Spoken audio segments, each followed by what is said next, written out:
this is one difference I want to test. So we'll turn on that outlet for both. Turn this on. Both. Come upstairs.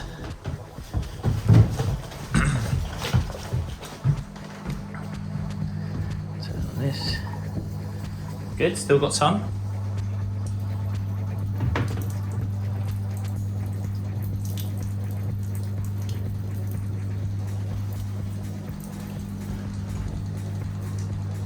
So that's where it's cut out. So got a dribble there, dribble on the bath, nothing at the shower, which pretty much means that up here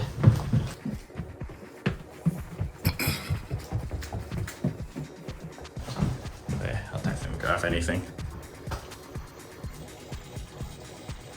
Yeah, nothing. Shower, nada. So that's before the power tank. We'll do the same after the power tank. So I'll keep you posted. This is what I'm doing here. So I'm gonna change this old Worcester. I'm gonna put a storage combination boiler in there. So the Wiesman's a lot wider, so I'm gonna tidy up a bit of this pipework, make that, it goes right to the full width of it, and it's a bit deeper. And then she's not really happy with this toilet either, so it's very difficult to do any kind of work on it. So I said, like, we've got some more of these tiles, and basically just gonna rebuild this box in, right out, have the toilet a little bit further forward. I'd fit the Valent, but it's a 600mm, whereas the Wiesman's 500, so it's not sticking out as proud. And might as well utilise this space up. So that's the plan here. But yeah, not the best pressure, so I'm looking forward to swapping this over.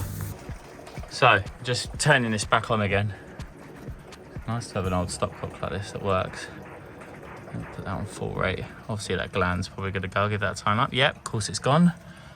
Lovely, I'll sort that out in a second. Essentially what that's doing now is going through here, through the Aquabarn. That's the earth cable, that's to be either side of it. Goes off, we've got a distance of the Aquabarn either side, so it should work. That goes off, down, and we're now filling this tank. I've got the outlet valve shut off at the minute. And of course I've got the bypass shut off.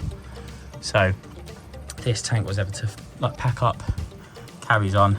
They can turn that valve off, turn that one valve on, turn it off, and then they're back on the mains as they were previously. So yeah, just filling it up now. And we can power it up, the exciting bit.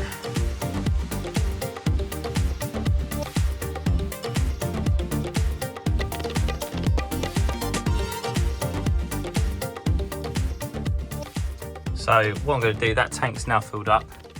So I'm going to force the fill valve down, let that overflow, and then I'm going to test this pump now, and hopefully it should go out. So a bit of a process, but I want to make sure it's all working okay. So I'm just going to fill that up, hold that down.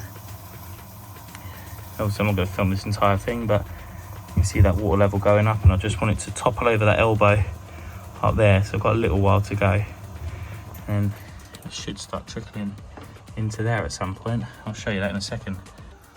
So there you go, my hand's starting to get numb now, but as you can hear, that's overflowing nicely into there now. We're going to fill this up. It takes 40 litres this, and what you'll start to see in a second is that little float there will start lifting up. And once that float gets to a certain level, that's that float there, once it rises to a certain level, this pump will activate and should terminate the entire box. Oh, my hand's getting cold. So, right, that's still filling up slightly. Taking my hand out now. Hopefully that float switch there is up enough to activate this. If not, I'll do it again. But in theory, when I plug this in now to test it, and get that in there, this should activate, hopefully. It's a little bit more by the looks of things. Okay, I'll hold the fill valve down again. Keep filling this up. Like I said, in theory, at some point, I thought I timed that just right, but I didn't. It should activate.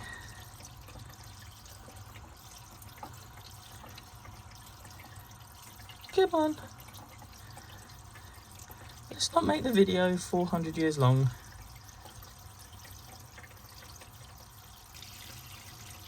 Surely that should have kicked in right now. Oh, there we go. Bloody hell, I should have been a little bit more patient. You can see there. So the water's coming out of there. It's now going out onto the street out there, if we can see it. That's it, and it's emptied it out. So that's cleared that now. So we're all good to go. So that's all right. So it does work. Nice, sorted. So if this ever overflows, got that to pump it out, job done. Great stuff. So I'm excited to test this. So swap the power tank on now. Let's see what we've got with this blocked shower head. Ready? Bit of air in the system. What I love about that is the power is slowly unblocking all the limescale drips. Go on there.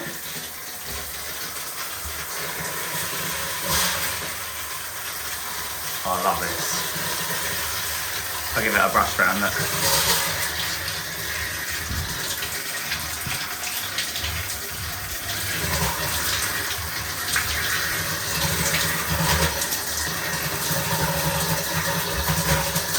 That is decent.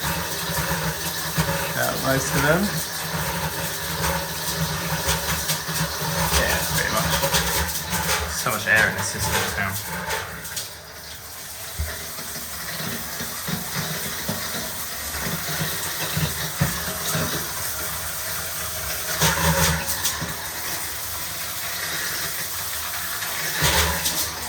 Decent, isn't it? Good. Alright, this one. Woohoo! That's not even doing anything to the boiler yet. So if we leave this one on, I don't like that. That's one of them ones that spins all the way. Spin that on. We'll do the tap now. You see, that's decent. I'm still running the shower nicely as well. That looks a lot worse than what it is in real life. Wait, that's so annoying. That's so weird. It's like you can see, it's too quick for it. They look like little droplets. It's funny. But it's decent. You have to trust me. That's running through the Worcester boiler at the minute as well. So when we put the storage V's in, the hot water side of things will be much better. That's nice. So in here then, let's test this. So open up. Decent. Decent. Yes. You see, like, just on that, now bearing in mind, I've only uplarged 28mm up to the furthest point, and then it's running 15mm everywhere. So already that has made a massive difference. That's cracking.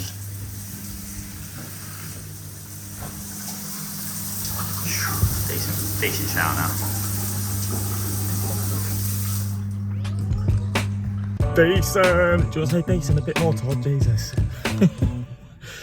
So that was just the quick before and after, just using the power tank on the existing Worcester Bosch boiler. Now I really am excited to show you that when we put the storage and combination in, the difference it's going to make. So that's on order now. So what I like to do at this stage of the job, right, is I've obviously paid out for a load of materials, is I like to get in the van, I sort of itemise everything that I've done, all my labour, and I like to get that squared up with my customer before we carried on, so we know where we all stand. So what I do is jump on Powered now, and because, you know, this is, I can use this wherever I go on my phone, I write out an invoice, I get that sent off to my customer. When I press that send button, I can send it to their mobile, I can send it to their email, and then I can see, I get an email notification that comes up the top here that shows me that they've opened it. And basically, I can test them out a bit, see if they're going to be chances with payments and all the rest of it. Luckily, this customer's lovely. they pay me straight away, and it shows up another notification, congratulations, you've been paid.